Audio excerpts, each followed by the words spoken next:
congregation, and those of us that watch that aren't part of the congregation, we are so glad that you're here today. Typically, we sit together and do something called a deep dive, but the day that you're watching this is May 1st, and May is a very important month in our lives and in our hearts, and in actually a lot of the hearts of our congregation. May is Foster Care Awareness Month, and there are a lot of people in our congregation who have been touched by foster care very much so. In different ways. And as you're going to hear in a second, Pastor T is going to share her story with foster care. And once you hear the rest of the interviews that are happening this month, you'll see that no case, no child, no family, no experience is the same with foster care. So very different. Very different. Thank you so much for joining us this month as we talk to those who have been touched by foster care. If you have a story that you'd like to share, let us know in the comments. But let's get into it, Pastor T. Sounds good.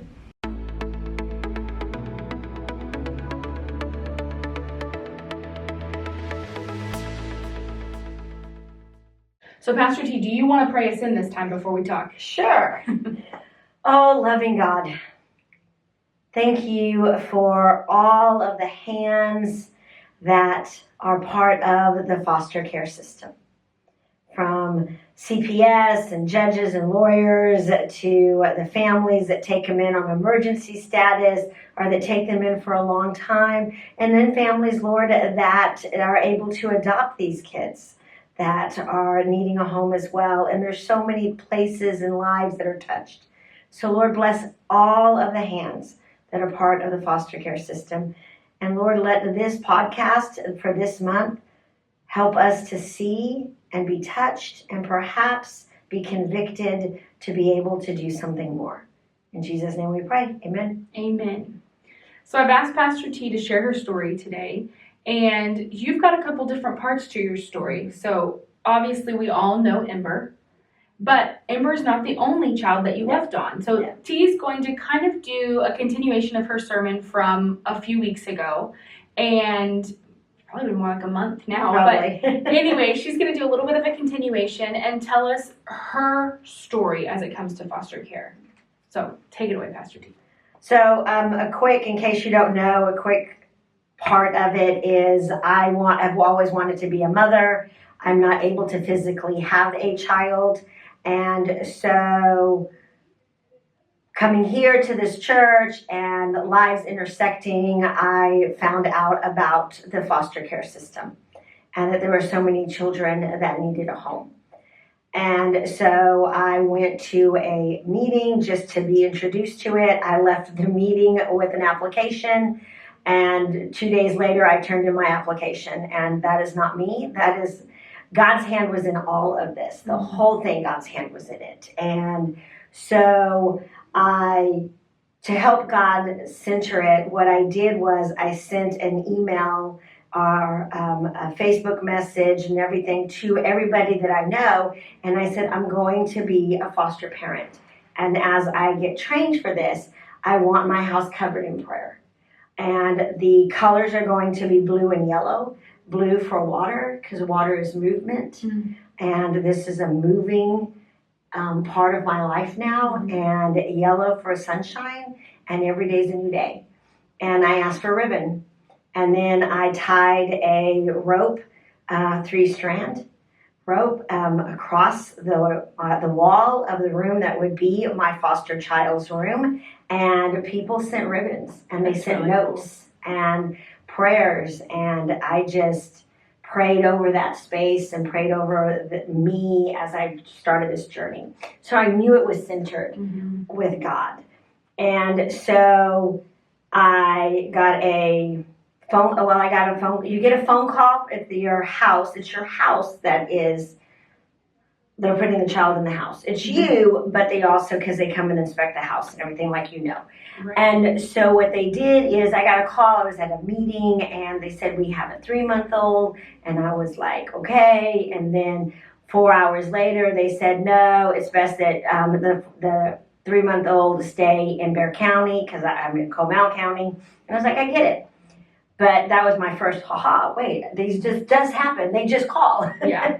And it's really exciting that first call you get, but also so nerve-wracking because you want to say, like, Robbie and I had like a list of questions. Like, these are the things that we're going to ask. But when you get a phone call from your case manager, or what did you call? What was yours called? Was yours called a case manager? Mine was a family specialist. So each agency, you don't have to go through CPS, and actually you can't anymore. You pick an agency, and each agency calls it something different. We call it case managers.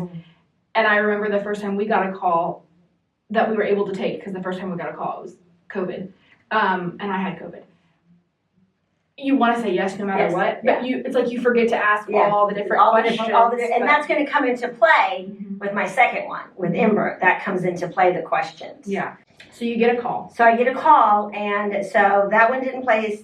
And then I get another call a month later, and so they called and they said, we have a little boy, and 4, been removed. This is his first placement. And I said, what does that mean? And they said, he's never been in the foster care placement before. It's an emergency. We're moving him out. And I said, okay. And so I got to ask the questions that I could. Is there a mom? Is there a dad? Why was he removed? I remembered those questions, and they said, can we put your house in? And I said, yes. Well, then 4 hours later, I get a call going, well, we're going to bring him to you this evening. Well, then this evening rolls around, and I went and because I was prepared, so I had I had pajamas for every other size, and I mean, I was loaded. I was ready to go. And then I get a phone call saying, well, we've been delayed in bringing him to you. We can't find him. Heart drop.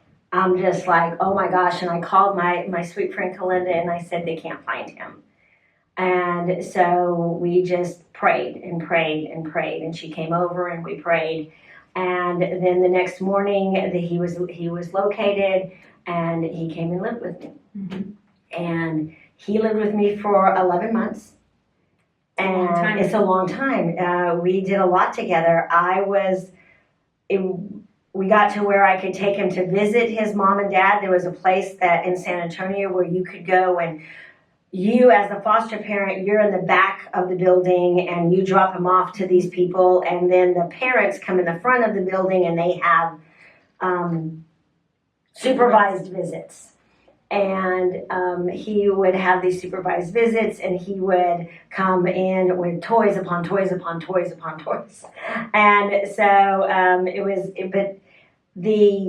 and then his mom got pregnant, and at this point we had already gotten him to where we found out he was on the spectrum. And so I bought a lot of stuff for him, which comes into play when he was eventually reunified with his parents. And I was the one that kept saying he needs to be reunified. It was just something in my heart. He needs to be reunified. And so I met them so before we get there, his mom's pregnant, and he wants me to meet his mom so badly. And so what did he call you? I was Tia. And so he pulled me into the room. He bypassed. And we've been doing this for 9 months. And he just pulled me into the room, and he grabbed his mom's hand and his hand and my hand, and he squished our hands together in his hands, and he looks up at us and he goes, family. And I was like, yes, honey, we're family. We're always going to be family. And so I hugged his mom for the first time. That's the first time I've laid eyes on her. And so then I set up an email account so that she could be asking me questions and so that I could help her. And so we meet up in Waco 11 months later, and I'm holding the baby. There's a picture of me holding his little sister, and it was just beautiful. And I was like, this is how it's supposed to be. Because I told him, I said, I'm helping you while mom and dad are getting help. I said, so once everybody gets all the help that they need, you're all going to be a family together. Right. And that's what happened. And then 6 months later, they were down in this area, and she messaged me on the email, and she called, and so we connected at McDonald's, and I got to lay eyes on him, and he gave me this big old kiss. And so I haven't, It's been a while since I've had a connection to him, but I just know that he is doing amazing, and his mom is doing what she needs to do to take care of him. So right. And how old would he be now? Because he was how old when he came to you? 10. 10. 10. 2 whole hands. 2 whole hands. And how old was he when he came to you? He came to me when he was 4. 4.5, almost 5. So he came to me in August, well, more than 4.5, because he turned 5 in November. Yeah. So that's really awesome. So new placement. So then I put my house on hold because I was grieving because 11 months. I had him for 11 months. And as a joke here with my brother, when we had his birthday party, and again, he'd only been with me a couple of months, and I didn't buy batteries for one of the toys. And my brother goes, are you new to this? Yes, I am. 3 months in. Yeah. 3 months in, and I have a 5-year-old. I was like, I'm totally new to this. Every parent has that, either birthday or Christmas, where they're like, oh, I thought of everything but the batteries. But the batteries. And so I put my house on hold, and God in this, and God woke me up, and God goes, you need to open your house. And I was like, no, not going to do it. And God woke me up, you need to open your house. We've already had this conversation. God, I'm not doing this. And I was like, okay, I'm supposed to do this. And I called and I said, apparently I'm supposed to open my house. And they said, okay, we will have your house open. It'll probably be a few weeks before it gets into the system that your house is open. I said, okay. Less than 24 hours later, I get a phone call and saying we have a little girl, and she's been in the system for most of her life. And I was like, okay. And so very different from very different from the first very child. Different. And so I was like going, okay, so Teresa asked the right questions. Okay, and so I asked all the questions, and then they said, do you want, and they answered, and I said, yes, put my house in. Well, then they called back in an hour, and they said, she has mobility issues. And I said, put my house in. They called back in another hour or so, and this and this and this, put my house in. All of her doctors, she has a lot of doctor's appointments, so they're all in Austin. I said, stop.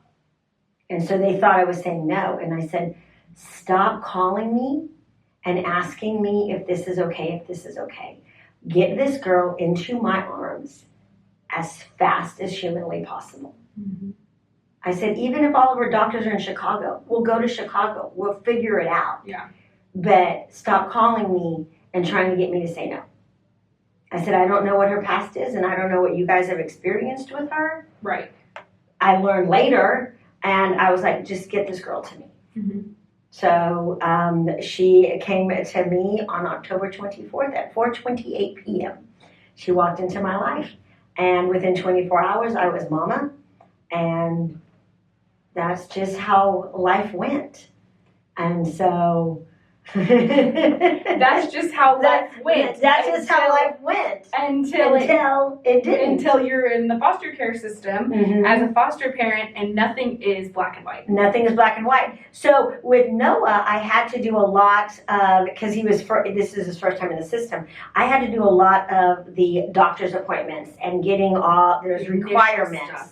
There's all these requirements that I had like 72 hours, 30 days to get all of this taken care of. Well, then when Ember comes to me, then she already has doctor's appointments lined up. And I'm calling them, and I showed up to one, and they said, oh, it was canceled. And I was like, who canceled it? And they said, well, we don't know who you are. And I was like, I'm the new foster mom. And they're like, well, the other foster mom canceled. So that's when I realized that the other foster mom, because she was in another foster home before me, she was in 2 foster homes and a foster home setting where there was multiple kids before she came to me. And so it was just trying to figure out, okay, what appointments do we have and what appointments do we not have? And she comes with medication, and when a foster child comes with medication, the paperwork. The paperwork on that, and then it has to be in a box, it has to be locked twice, Even if it's a refrigerated medication, it still has to be locked twice. I don't want to lock my refrigerator, so I had to find some And compartment. you cannot, I don't know if can't- that's yeah. changed, but you cannot lock your pantry or refrigerator. Yeah. So there are some things. There's some things. And then when my parents would come to visit me, my parents would come for a month. Well, I told my parents, I said, you can only come for 3 weeks. I said, because if you come for a month, you have to get all the background check done, and you have to do frequent flyer, and you got to do all this other training and everything. And I didn't want that to happen to my parents. Right. So we were one day short of that requirement, and then they just went to my brother's house. There you go. It's like, just go Make things easier. So, but all of this, and then parents lost rights, and then that's a whole nother thing happening in her life. And she was how old when parents lost rights? She was almost 4. So that's something that I've never gone through. Mm-hmm. What does that look like? And it's different for every child. Mm-hmm. And every situation, like we said, is different. What did that look like for your family? Because it was so different from your first child. Mm-hmm. What did that look like for you two when that happened? So we Emotions wise. well, we did a couple of face to face, which was very different because it was at the CPS office when she met with mom and her grandparents, and so it was very different that way. But and I'm still in contact with grandparents. Again, that email, and so, but she didn't know. To her, it's just like, okay, mom. I always told her mom chose something else. It was hard for her to be a mom, and so she chose a different life but she loves you.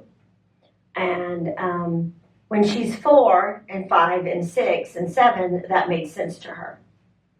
As she got older, that didn't make sense. But for when parents' rights were terminated, I had her already for a while. Not the magical 6 months, but the 6 months was close. And then there was no other family. And then there was somebody else that came in, but they're not family. And so I was preparing myself for a trial. I was preparing myself for a fight to keep her. And it didn't, God took care of all of this. And she has brothers and sisters, and we stay in contact with them. But for me emotionally, it was like going, okay, for me to become a mom, somebody else stopped being a mom. And I've always weighed that blessing and that grief together. Because somebody lost their child. For whatever reason, lost their child. And we've talked about that here on the podcast too, that being a part of the foster care system as a foster parent or a foster caregiver, some people call it, is bittersweet, right? You get those phone calls and you get excited, but on the same time, you're not only excited, but it's also this like gut punch because yes, you are receiving this child to love and take care of, but a parent has lost a child for temporary, at least a little bit of time, maybe forever, depending on the issue. And also that child has gone through something traumatic enough that they've had to be removed from that home. And so it's very different from when a child is being born in your family, you know, whether it's, you know, through a surrogacy or through it, you know, an actual, your biological child that's full of joy and blessings, and that's kind of the only thing. But when it comes to foster care, there's so many emotions that are both running together. It's a lot. It's a lot. The one thing I was truly blessed on, because I've seen the other side with other people in my life, is my family were like, okay, with Noah, like, this is our grandchild. This is my nephew who is now 15. He and Noah, there was a 4-year difference with them. They were 2 peas in a pod. And he's that way with Ember now. But it's just like, this is my cousin. This is for my brother and sister-in-law. This is our nephew. This is life. This is who we have. What a blessing, yeah. And so there wasn't that difference of, and I mean, my parents spoiled Noah rotten for every birthday or Easter or whatever, there could be a present. There was a present. My mom gave him a big, gigantic dog. I mean, it's huge dog, stuffed dog. And he loved that dog. And that dog, so when I took him back to his mom, everything that I bought for him belonged to him. Mm-hmm. And so when the case manager for her mom was coming down to bring her to Waco, I said, you better bring a van because there's a bunch of stuff. Yep. And I said, he's been spoiled by family. I said, but then there's all these, for the spectrum, there's all these other things to help him regulate. And I mean, I just gave all of that to them. And CPS was like, why are you doing it? I said, I bought it for him. Because we had to do an inventory. We have to do an inventory every month. We have to do an inventory of his clothes, his toys, everything. And we have to submit it every month. Which is a pain when you're doing it, but I think it's so important too, because a lot of times these kids may come with, I think every single child that we have received, with the exception of one who was coming from another foster home, had nothing. Yeah. Except for things that have been given to the CPS office. Like one of our kids got a duffel bag, and on the duffel bag was a tag that said "girl 0 to 6 months," and they fill it. I didn't get that with Noah. I got nothing. We didn't get that with our first two. Yeah. But with the last couple. Ember, she was in the previous foster home for almost a year. For that magical 11 months, I guess. And so she came with a lot of stuff. Yep. And some of that stuff she still has, because that's her memory. That's her past. Right. And that's good that they have that. That's something that is theirs. Yeah. Because a lot of times these kids have no choice of what's going on to them or what's going on with them. And these choices are being made for them, even as babies. And so having something that is theirs is so important. We did newborn pictures with our first placement. And we sent those on with her. Yeah. So that when she's older, she can go, oh yeah, this is what I looked like when I was a baby. Yeah, so I mean, grabbing pictures, Little you can, little tokens, because in all of her stuff, there was pictures of her biological mom. So I have all of those in a box. So when she's older, she's already asking questions, but I have a picture to show her of her and her mom together. So. Because I want her, because she's always known that she's adopted. I've not kept that from her. April 29th is when we became stuck like glue, and she became mine legally, and it was still in COVID. I mean, it was 2021, but it was still COVID year, and so we did the adoption in the sanctuary here. And we zoomed in my parents, and the judge was zoomed in, and all of her team was here, because there's a lot of team. Right. So with Ember, she had her family specialist from the agency. She had her CPS adoption worker, and then her CPS worker previously. Because once she goes into the adoption, you get a different CPS worker. Every step you go through, you get a different CPS worker. Yeah, and then we had her physical therapist, her occupational therapist. And she went to play therapy, but then again, COVID happened, because again, she came to me in October of 2019. Right. And so her very first birthday with me was our youth group came and did a birthday parade, drive by the house, and dropped off presents for her. And she just thought that was the greatest thing in the entire world, was all these cars were coming by and bringing her presents. And so it was a great time, but the hard part is, and this is what I told Mallory that I wanted to make sure people knew. Because not all foster kids become adopted. No. A lot of them are reunified. That's the goal. The goal is reunification. Or they go into kinship, which is a family member. Or they get adopted by somebody else. Because a lot of people foster not to adopt. Right. They just foster. They're a foster only home. They're a foster only home. I was a foster to adopt, and if it happened, it happened. But so when she became legally mine, her past did not get erased. She has trauma because she was 3.5 years old when she was removed. Well, when she was taken. The family that she had before me decided they didn't want her anymore after almost 11 months. So that's how she got to me. But she'd already been in foster homes. Mm-hmm. And she'd already been removed from biological families. Right. And so she comes with a past, and she comes with memories of her past. And so there are days when the memories overwhelm her, and she can't figure out what to do with these memories, and they're just quick pictures. And so then we now finally have a trauma-informed therapist that is really working with her memories to help her process them as a 9-year-old now, and not the 3-year-old Right. that it all happened to. And so, and there are some days that it is extremely hard. There are days and I just want to sit there and cry, but I can't, because I have to keep myself regulated, to keep my daughter regulated when she is throwing everything. When my house looks like a tornado went through it, because she is throwing everything she could possibly throw, because she has a memory that she doesn't know what it is. Right. So, and that's the hard part. That's the hard part. Because think about how scary that would be as an adult. As a 30-year-old, that sounds scary to me. And backtrack it and you're 9. Yeah. And you really don't know what to do with it. You don't know what to do with all those feelings, but you have this glimpse of an emotion, and so, and of what happened to you as a kid. Right. So it gets hard, but I have been blessed. I had respite workers. I had people that were willing to go to class so that they could be a babysitter.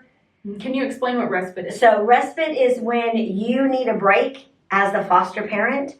And there are people that are trained to take them for not just one night, for several nights. And they have to go through training, they have to get their background check, all of that stuff, just so that they can help you, the parent, get a break. So parents, think about if, like in my family, there are times when I will call my sister or my mom and say, I'm going to lose it. I just need some time.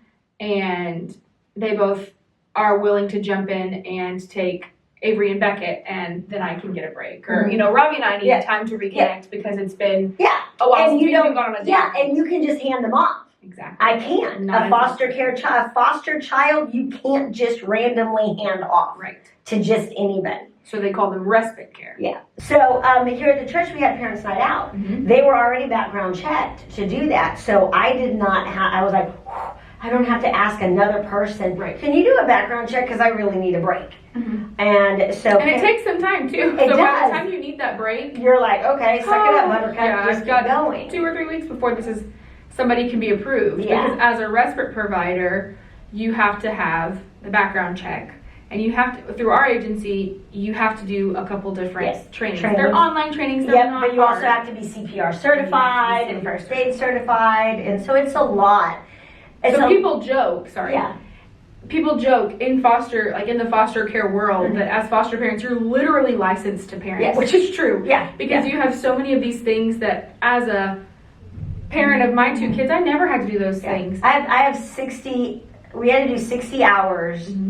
Our house had to be inspected by the fire department, the health department, and then every quarter there was another training that was probably about 10 to 15 hours, and then once a year you had to do all of it again. Recertifying. So there's a lot, and so just any of these people that would come in and like, well, yeah, of course, I'll do this. I'm like, are you sure? Because this is a lot.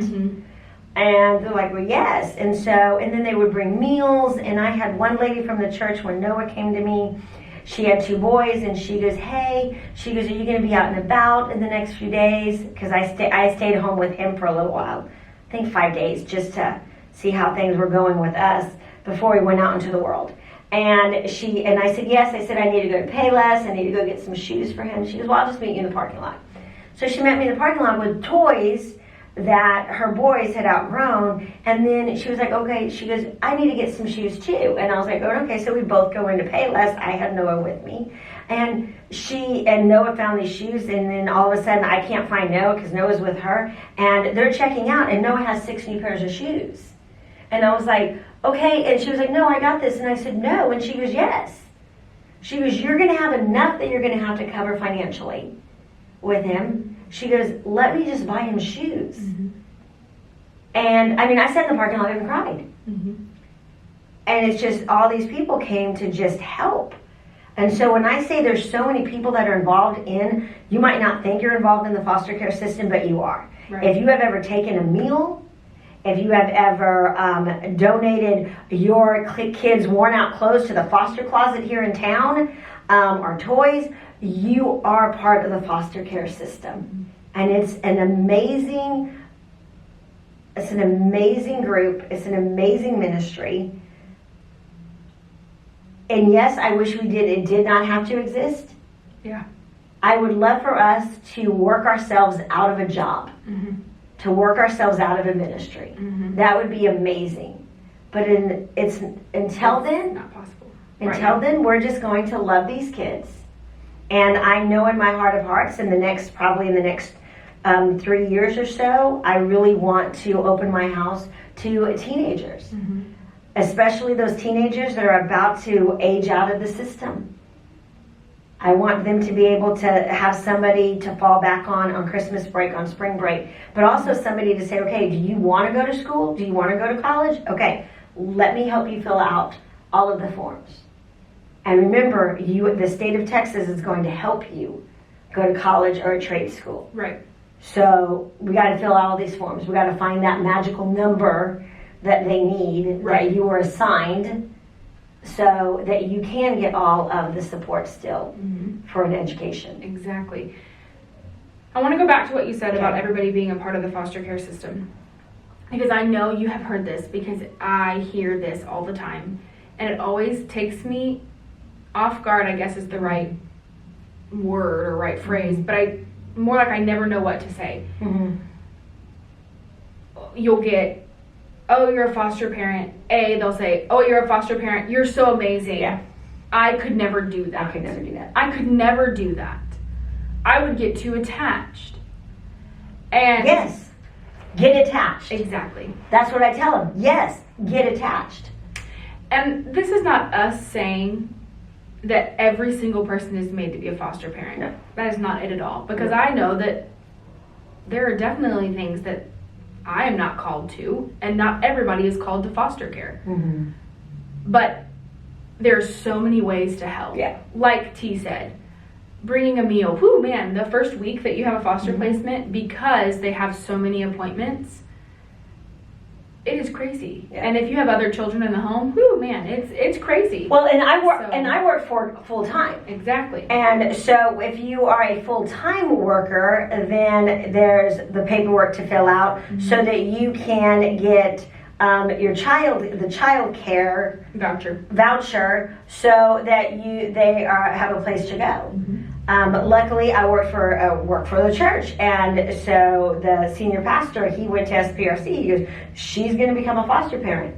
We are going to honor her maternity leave, whatever that maternity leave looks like for her. Right. We are going to honor that. Right. He goes, now knowing Teresa, she might lose her ever-loving mind after 2 weeks because she might need human connection, an adult. He goes, so she starts coming back to work for a couple hours. She does, but she's still going to be on family leave, Right. to take care of this child. Right. And he told him, he goes, she might have him for a month and then might have another one. And that's just how we're going to do her and taking care of this need. Mm-hmm. So, I mean, I was blessed beyond measure with this church and how they just opened it up. So, Right. so much so when Noah left, I had to write a newsletter article Aw. so that everybody knew I'm okay. This is what was supposed to happen. Right. Reunification was the goal. Mm-hmm. And just like when the child was removed, you were feeling that blessing, Mm-hmm. but someone else was feeling that hurt. It's almost like it switches. Yeah. Because yeah.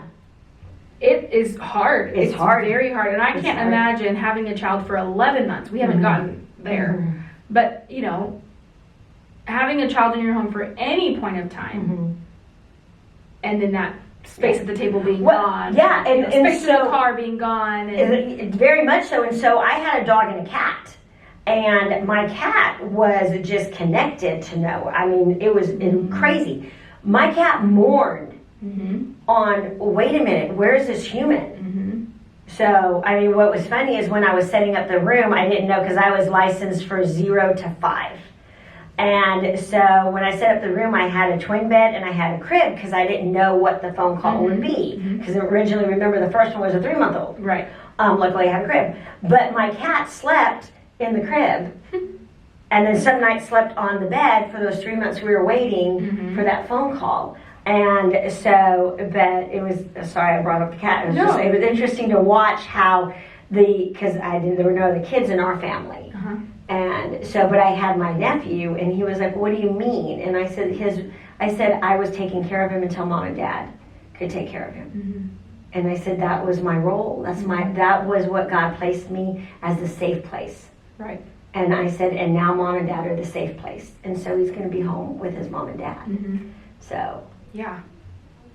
It's just very, especially for kids, yeah, it's confusing. For the children that are in care, and then for any other kids and family that's around. So what I would encourage those of you that are here, especially if you have young kids or teenagers, and they are in a group where they are in foster care and they know that their friends are in foster care or something like that, just be honest with them and let them feel what they feel. Right. Because it's interesting here at our church, there's other kids that are in foster care, and Ember's watched, like, I think the Donatos you're going to have come, and Ember has seen these foster kids and then she goes, they're part of foster kids. They're part of my world. I said, they are. They're part of your world.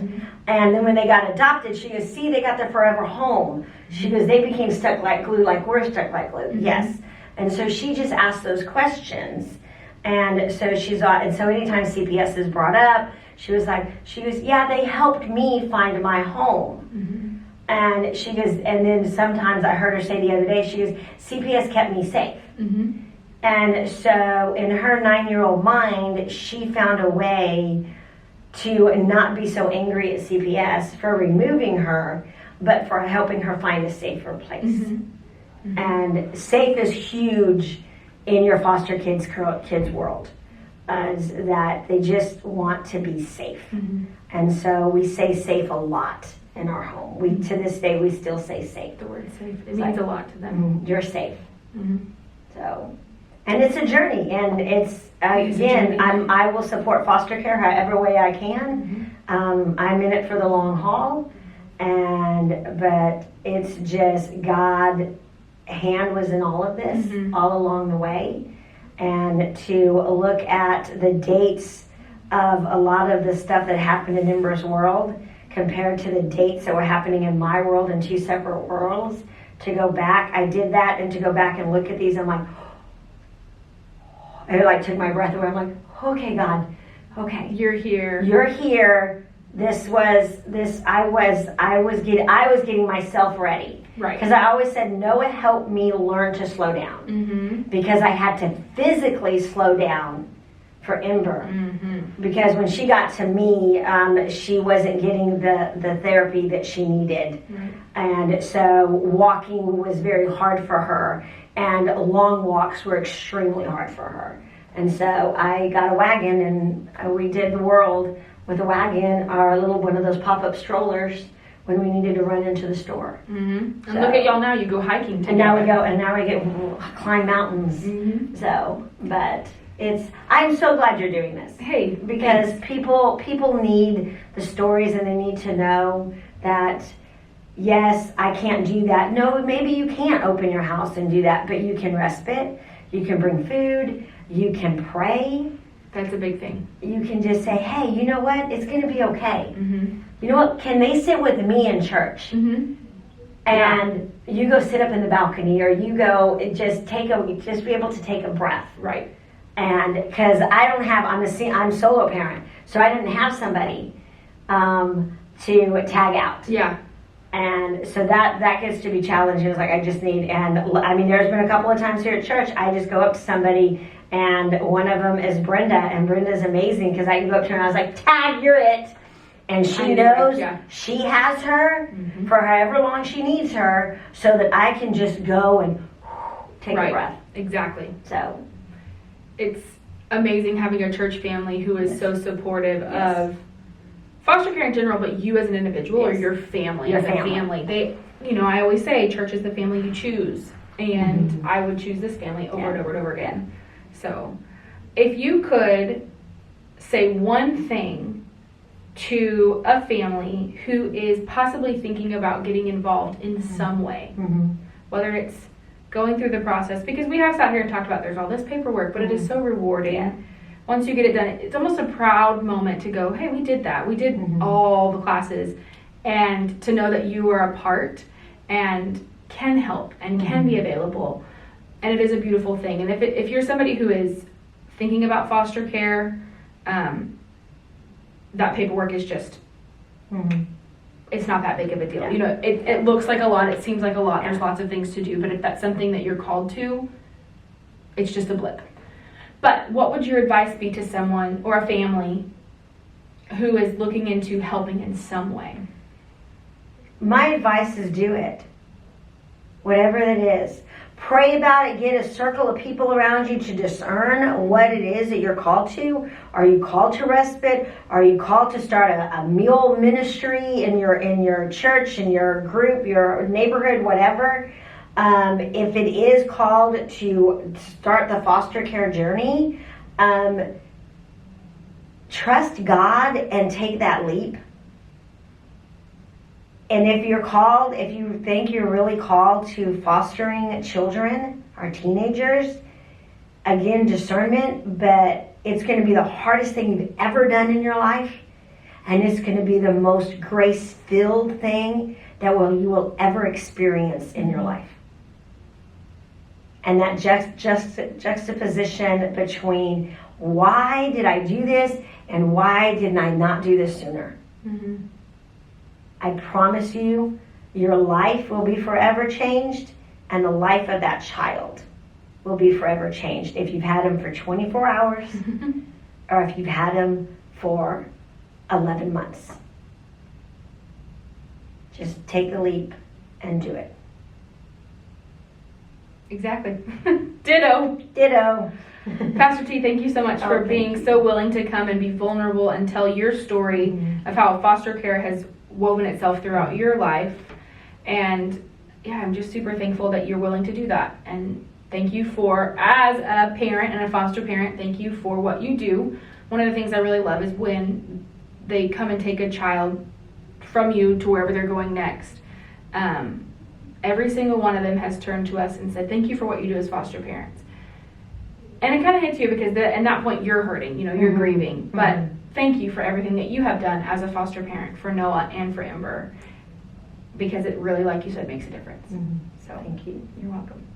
Thank you guys so much for watching the Unveiled podcast. We hope that you will stick around for this month. We've got several different stories and we would love for you to hear them. But until next time, see you later. God bless.